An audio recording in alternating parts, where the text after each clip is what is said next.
Thank you very much, Felicia, and good afternoon. Good afternoon, morning, still morning, right?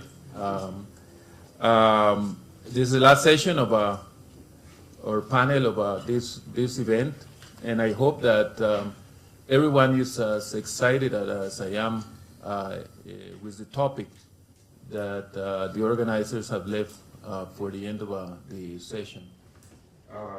The reason is that transport is at the very heart of factors that are hindering progress in Africa. Transport is only second to energy in terms of infrastructure in areas in which Africa is significantly lagging behind the rest of the developing world. Couple of statistics that probably you're aware of. Paved roads density in this region is only 31 kilometers per 100 square kilometers as compared to 134 kilometers in the low-income countries. 31 vis-a-vis 134 in low-income countries, not the developing world. Total roads density in this region in Africa is 137 kilometers per 100 square kilometers, as compared to 211 kilometers in the low-income country context. Intra-regional connectivity is low. We spoke about this a lot yesterday. Network that is in place in the region is characterized by discontinuity, and most of the continuous corridors that exist in the region only provide connectivity to seaports, and they are mainly associated with natural resources, the exports of natural resources and agricultural products. That's on the side of the infrastructure itself, the hard piece, but cost of services, of transportation services, is also extremely high in the region as compared to other regions. And the reality is that this sometimes reflect not cost, as we will explore more during the panel, but market structure. The fact is, exporters in the region pay twice as much as exporters in other regions. So it's very difficult to be competitive in these terms in the global market. It's been estimated, the latest estimates that you probably have seen, lower bound estimates of investments required in the region for just the fundamental, the basic infrastructure is about 20 billion a year. And the challenges to meet this demand obviously are different depending on the nature of the countries in the region. It's harder to meet this financing demand for fragile countries that not only don't have the resources but also have seen their infrastructure destroyed. While this is the required investment, estimates also indicate that the region is actually investing not far below these levels, so about 16 billion a year, meaning that the gap is not that significant. There is a gap; it's much more larger in the area of energy than in the area of transport. The way that infrastructure has been financed in the region, we have touched upon this before, has been basically through the public sector. And this is an area in which multilateral institutions such as the African Development Bank, World Bank, have played a fundamental role in financing also roads. In sum, we have a network in the region that is characterized by high costs limited density, poor service. In the challenge that the region is facing here, we're talking about transformation. The challenge is how do we move from this situation that we're facing in the region now to a situation in which we can lower costs, increase the density, improve the service of transportation in the region. To address these issues that are, as I said, at the heart of progress in Africa, we have an excellent panel here with us. We have different perspectives that we'll bring to the discussion. Let me introduce our panelists. First of all, bringing the private sector perspective, John Smith, who is here at my right, currently Chief Executive Officer of the Walvis Bay Corridor Group based in Namibia. Has more than 18 years of experience in the fields of telecommunication, land, sea, and sea transportation, and has a broad experience in managing business. Then we have here on my left Hashimi Onishi, who is currently Principal Evaluation Officer in the Evaluation Department here at the African Development Bank, and he is responsible for thematic evaluation of the assistance of the World Bank, the African Development Bank to the transport sector. And he also brings with him considerable experience as a consultant that he was before. He was responsible for a number of evaluations on infrastructure projects with Japanese funds, which he can bring here to the table. And finally, we have Lawrence Kigundu, who currently is a transport engineer in Zambia, in the Zambia field office of the African Development Bank. Prior to that, he was in the Tanzania field office. And importantly, before joining the African Development Bank, he was the head of the Division of Network Planning and Consultation of the Roads Authority in Namibia, and Deputy Director for Planning and Design of the Transport Department, also in the Namibian Ministry of Works. So we have three perspectives here, one of an evaluator, one of the private sector, and one of a operational experience and implementation experience that we hopefully will be able to tap on.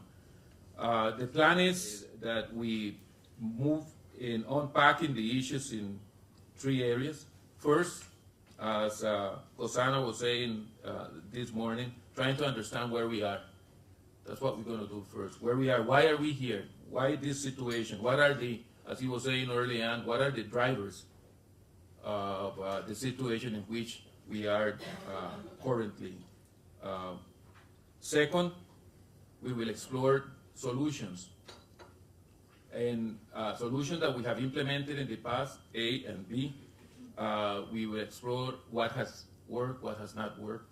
And finally, we will look forward and try to understand what to do. So that's the plan. And with this plan, let me start with the private sector perspective here and asking John his views. What are the challenges and what are the opportunities that we have?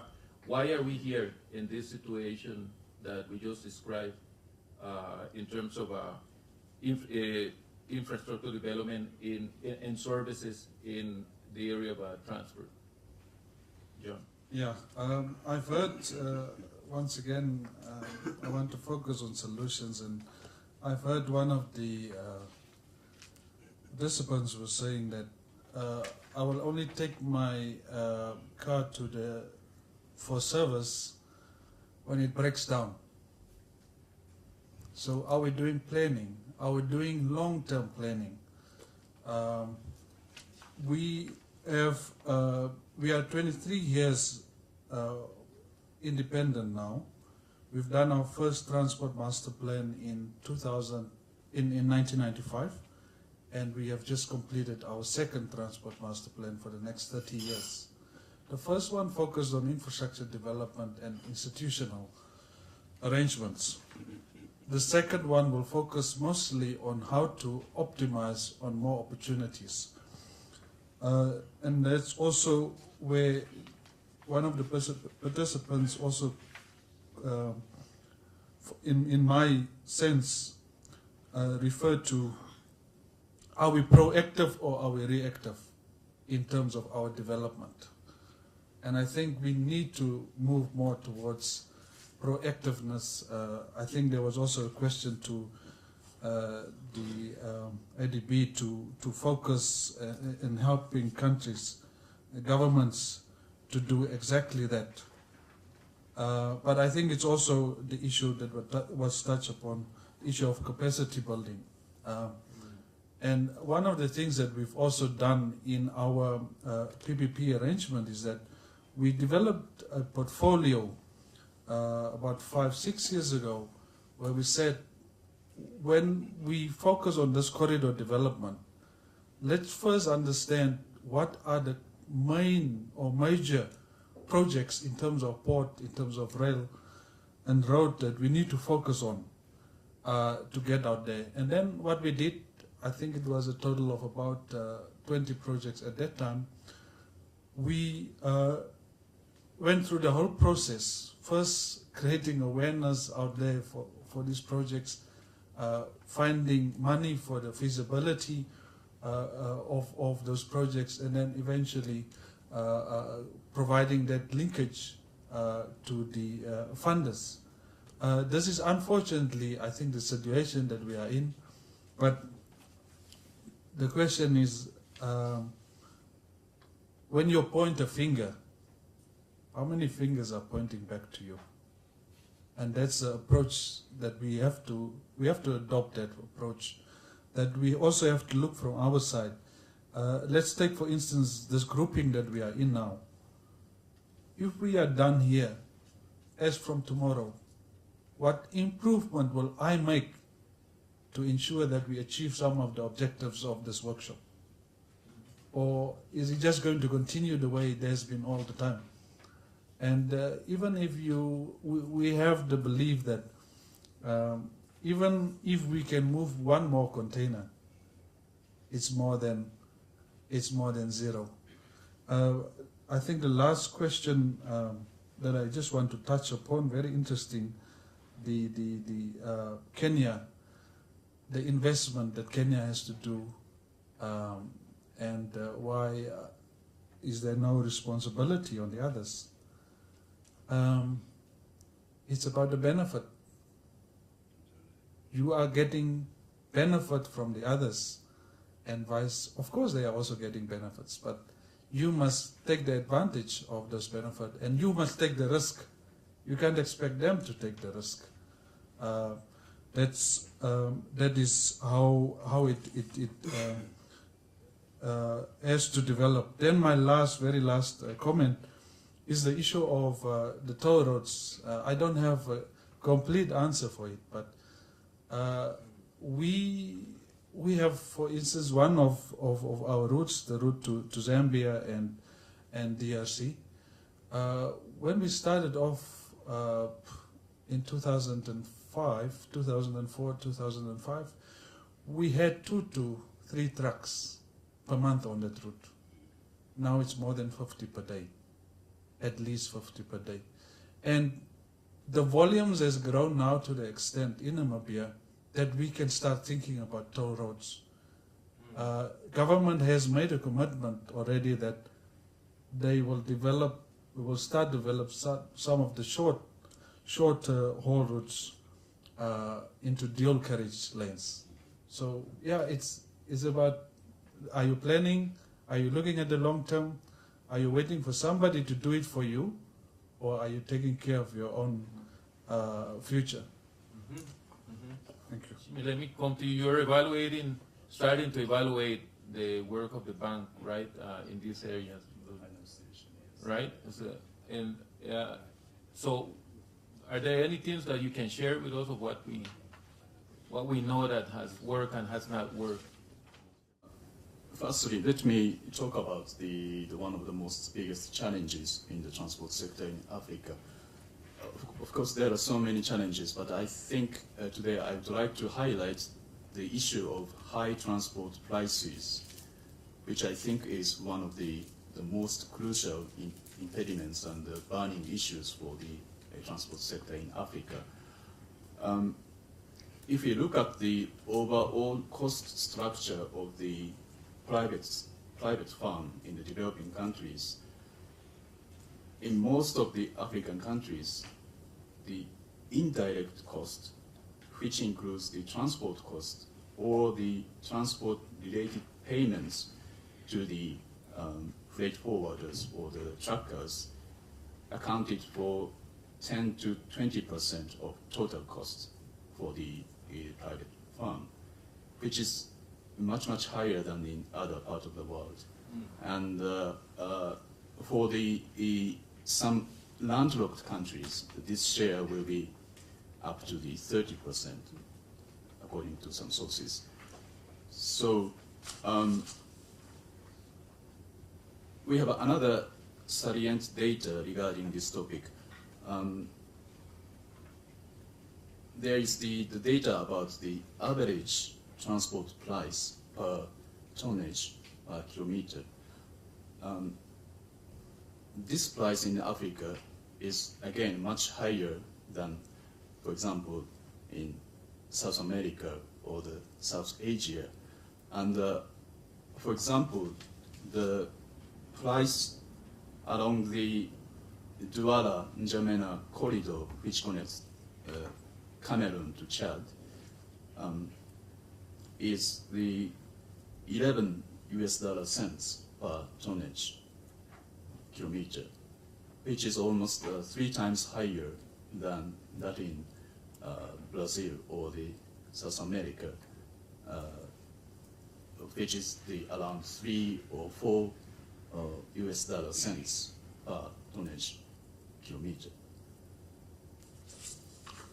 And when we talk about the high transport price issues, we really need to be careful about the distinction between the transport prices and transport costs. I think there are 3 tiers or 3 layers of cost factors to explain this distinction. The first tier is the vehicle operating cost, which includes the various direct costs, such as the fuel, tire, engine oil, or the other vehicle maintenance costs to operate the vehicle itself. And the second tier is the transport costs incurred by the commercial transportation providers, which include the first tier, vehicle operating costs, and some indirect costs, such as the insurance, license, and what we call the invisible costs, or informal costs, if you like. And then finally, we come to the third tier, which is the transport prices incurred by the end users. And obviously, between the prices and costs, there is the profit markup to the private sector, to the private transportation company. So the problem would be that transport price may or may not reflect the transport costs. Even if we can reduce the vehicle operating cost by the road rehabilitation project or the trunk road construction project, even if we can reduce the invisible costs in the second tier through the let me say, the soft components of our transport corridor projects, transport price will still stand at high level, and the transport price may not reflect those, let me say, efficiency gain or the achievement at the first tier and second tier. And most importantly, without the transport price reduction, we cannot expect the reduced cost of input goods or the input services, which ultimately leads to the trade facilitation, regional integration, or even poverty reduction. So at the end, so I think this is, of course, there are so many issues around the transport sector in Africa, but I think this high transport price issues would be something more needed to be highlighted. Well, here we have heard two perspectives from the transport services side. I think it's useful to distinguish between the transport infrastructure, which is part of the price, and the transport services, right? That would incorporate in the end the price that users would be paying for the use for the services that are derived from the infrastructure base. Lawrence, I'd like to bring your perspective here more on the infrastructure base. What's wrong with the infrastructure base, and why? And where are the problems in ports, in roads, in airports? We know that we have a problem with the market structure, which is, as we just heard from Hashimi, is impinging on prices. But let's talk about the infrastructure base. Thank you, Chair. One, I think I'm very glad that there are a number of transport engineers or task managers who are attending the workshop, and therefore they should be able to cover some of the aspects in transport project implementation. As you indicated earlier, I think the infrastructure gap on the African continent is quite huge. Both, not only both, but in all subsectors, covering road subsector, rail, aviation, ports. But in all projects that we implement, we tend to literally have the same challenges. And I will cover some of them. My colleagues can probably assist me to cover the others. But from a look at the evaluation reports that we do prepare, that is the project completion report, most of these challenges are similar. For instance, one of them, which happens in most of the cases, is cost overruns. We, through the project cycle, of course, we go through preparation of the project, appraisal, and during that time, we prepare cost estimates based on the most recent tender rates. And by the time we go to the board, we know that this is the actual cost, and if we implement the project within this period, we should be able to cover the cost of the project. However, we get into cost overruns, one because of delays in loan effectiveness, if there is of course delay, the project startup is delayed, and as you know, there's escalation every year. So we tend to get into those cost overruns, and then at the end of the day, we have to either go into a supplementary loan, or in easier aspects, we then request government to provide the additional financing. There are also cost overruns due to additional quantities, that is poor designs, as the service providers don't do a good job. And during implementations, they recognized that there are some quantities that were not catered for during the design. And therefore, we get into, again, request additional financing, either from the borrower or from the bank itself. One other aspect is cross-cutting issues. I think the bank is very sensitive on cross-cutting issues, namely gender, environment. And we find, in most of the projects that I've supervised, I've had issues of cross-cutting issues. Governments or the executing agencies are not familiar with execution of these measures or mitigation measures as required by bank policy. And in most cases, you find that if the EA does not implement, disbursement can be stopped. Fortunately, I haven't got into such a case where I've had to rectify the situation before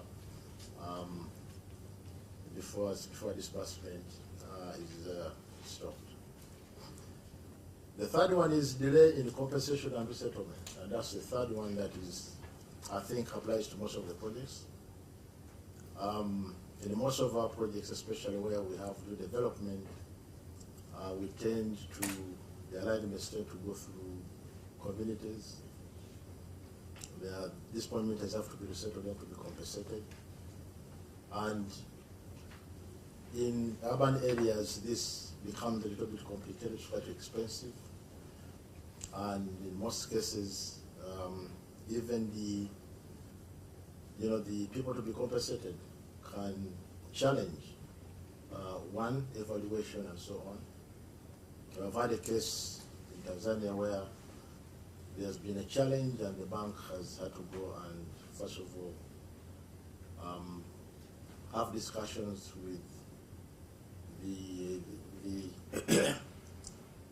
people to be compensated and report, of course, directly to the board.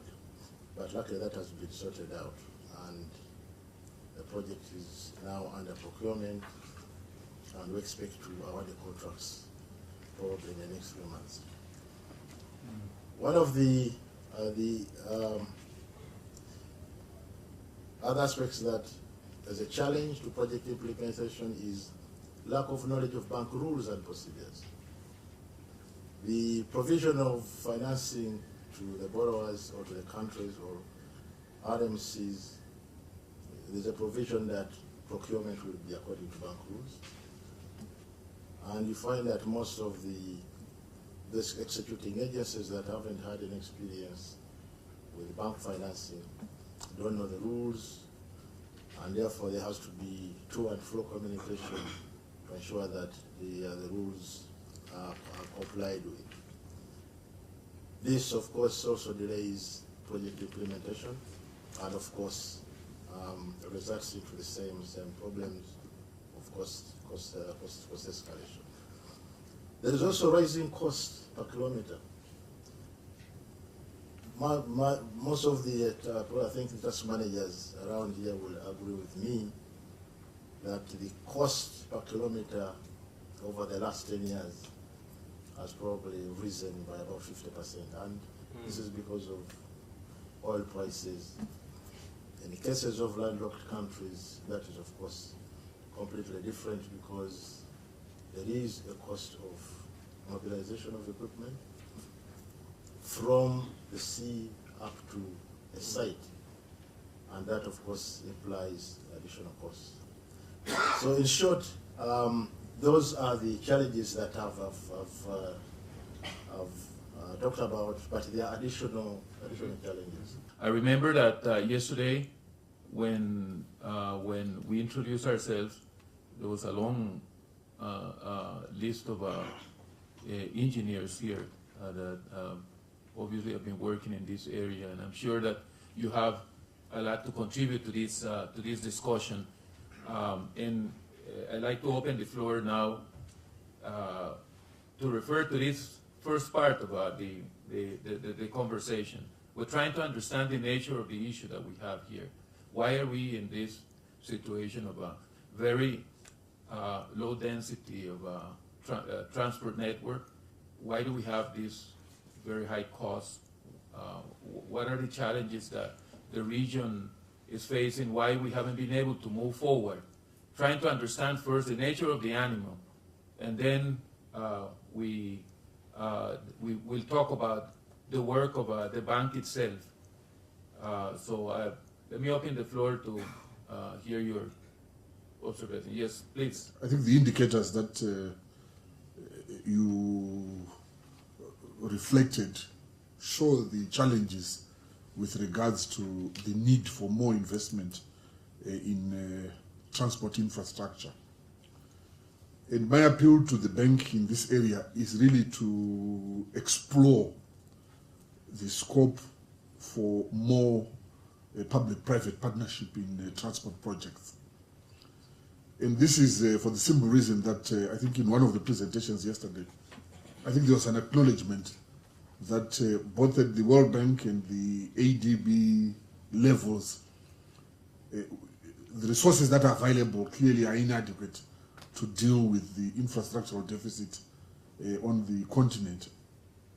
Similarly, if you then look at ourselves as the fiscal authorities, there is also a limited capacity. So it's from that front that I appeal for the bank, I think, to play a more active role in putting on the table, or supporting governments put on the table, more bankable projects where we can then bring in more private sector partners. And it's something that in Zimbabwe we have recently done. If you look at the rehabilitation of the road from the border with Botswana, which is a plum tree, all the way through Gweru, Harare, and Mutare, which is on the border with Mozambique. This is over 800 kilometers. And this is now being done with private sector participation and purely leveraging on the toll road toll fee arrangement. So I think when we started, I think the indications from all the analysis were that this can be done. And it's where I'm calling on the bank really for leadership to say that some of the projects that we perceive as not being able to be sustainable can actually be done. And the leadership of the bank here is called for to try and work with the governments. And then that way bring in private partners. And then secondly, we have also another experience with rail, where the Bike Bridge, Bulawayo Bike Bridge rail was done on a PP basis. So there are experiences around that the bank can draw upon to try and support us as member states. We also need to then go beyond the inter-city networks. If you look at the road networks within the urban areas, again, that's a challenging area. And I would want to challenge again the bank to say to what extent can we design toll fee arrangements whereby we could get the private sector to partner with government and try and improve at least the main arteries within the major urban centers. If we're able to do that, then that would limit or at least allow governments to then focus on the rural areas where, for example, in our own experience, we've now started a program where we are now trying to capacitate each of the 55 rural district councils with what we call a typical construction unit comprising of, for example, a tipper, a dozer, a compactor, a motorized grader, a bowser, etc. So private sector participation in some of the intercity and the intra-city would then allow us as governments to concentrate on those. And then that way try to achieve rural development in mobility into the agricultural sectors. And then lastly, Chair, I would then want to make another appeal to the bank in terms of monitoring and evaluation, enhancing monitoring and evaluation capacity of our Ministry of or Transport or road transport units. Because in a number of areas we are co-partnering with the private sector, but we find that the capacity to then monitor the quality and the durability of the civil works being done is something I think we would want to call on the bank to try and work with us and assist us as governments. Let me stop there. Why don't we have more private sector participation in the area of transport? The evidence is that the private sector is financing a very small proportion of infrastructure in the region. Why, if we believe that there's need for more private sector participation, why don't we have this participation? The point that you made, the question you raised on why probably there's a limited private sector participation. Looking at the fourth largest economy in the East African community, fairly smaller country, both in population and the size of the economy, the average vehicles per day on most of the roads is about under 2,000 vehicles. For a toll road to be viable, it has to be, at least the engineers in that country have said, about 4,000 vehicles per day. So suddenly that arrangement, if you want to bring in the private sector via that arrangement, suddenly that may not be very lucrative to the private sector. So you have to probably consider other approaches. And the question there I want to put to the panelists, that how can you incentivize the private sector in such a situation where the vehicles per day on a road is much less than what would make economic sense to have a toll road. Related to that on connectivity, regional connectivity. Yesterday they launched a new facility at Mombasa Port. I think it set the Kenyan government back about $70 million. However, there are about, how many, 7 or so countries that are going to benefit from that facility.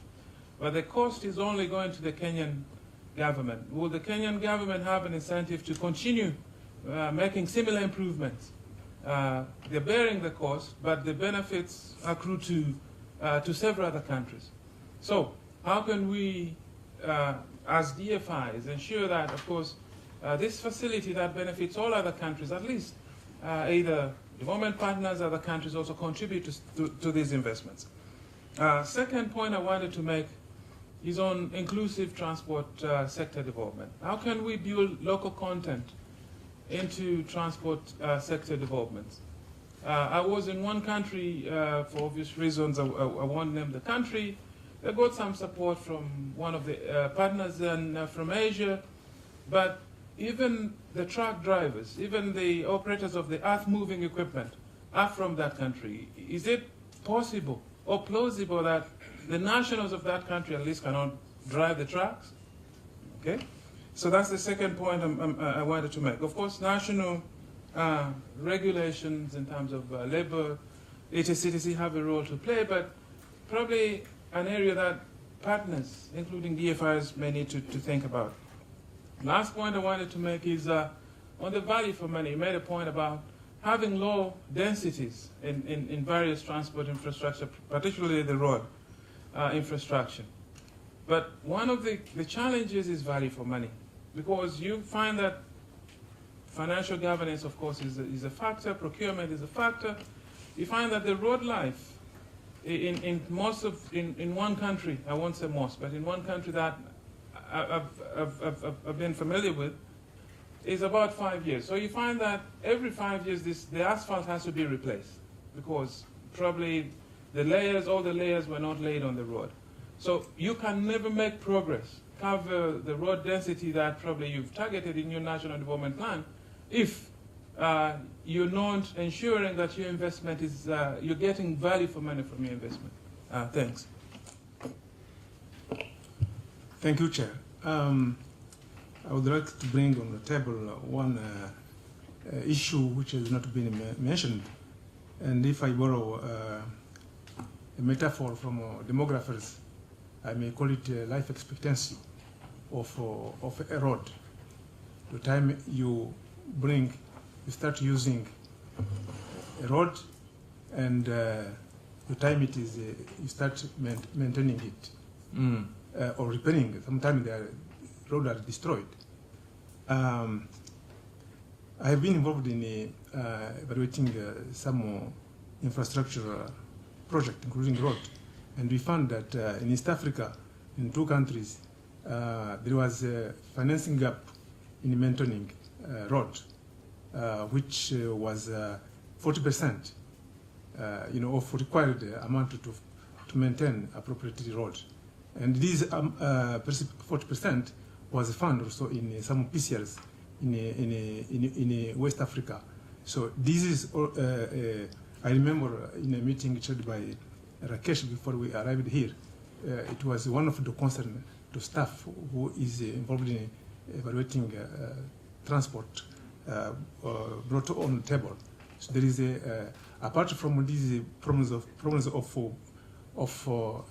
having low density and so on, there is a problem of maintaining what is built. I think also sometimes engineers can be part of the problem. I remember evaluating a road, and I am not an engineer, but I could see with bare eyes that they made just an error for the design. You find a road which is bigger than the bridge. So I think we should be more demanding in terms of also designing to avoid some problem to fix later. Thanks. Now I wanted to comment on the issue of high transport cost or high cost of infrastructure projects. My colleague Lawrence has already tackled this topic, but what are some underlying reasons? First of all, within our bank, we are used to our traditional procurement method, the design, bid, build approach. The disadvantage is that this leads us to very long project implementation periods. And very often, if the design is disconnected from the infrastructure project, we find that there are often very many years between the result of the study and the commencement of the works. Now, what does typically happen? What Lawrence just alluded to, cost overruns. And I think we both have got experience with transport projects where cost overruns of 200, 300% were experienced during the course of a project. Now, what can we do to avoid these errors? First of all, I think we have to acknowledge that typically the bank tries to get the best consulting firms of the continent and the world to carry out these designs, so there doesn't seem to be a problem. But the problem are the unforeseeables, say oil price increases, issues like particular national markets which can be quite limited, whereby the internationally accepted cost or unit cost estimates for roads might not be appropriate because there's possibly collusion in a particular market. This happens very frequently. What could be one way out? The World Bank, for example, allows to use the output and performance-based road contracting method. Our bank has conducted some internal training, but so far there are very few projects, if I stand to be corrected, but I'm not even aware of any, where we use this approach, which means that the contractor is not paid in terms of square meter of pavement laid or cubic meter of earth moved, but rather in terms of the output, the average speed of the vehicle which runs over the road, not only for the period after construction, but for a period which includes a certain maintenance period. This necessitates, of course, far longer projects which have a life of 8 to 10 years ideally, whereby in the first phase construction rehabilitation happens, the second phase is 5 to 7 years maintenance happens, funded under the project. Our rules, our procurement rules do not seem to allow for that. Another approach for major infrastructure projects, complex ones, bridges for example, would be to use the turnkey approach, design and build approach. There again, I haven't come any examples as yet within the bank where this approach was used. Yet, most of the internationally available literature shows us that significant time and cost savings can be achieved by using this approach. Most examples come from the US as far as this is concerned. Thank you.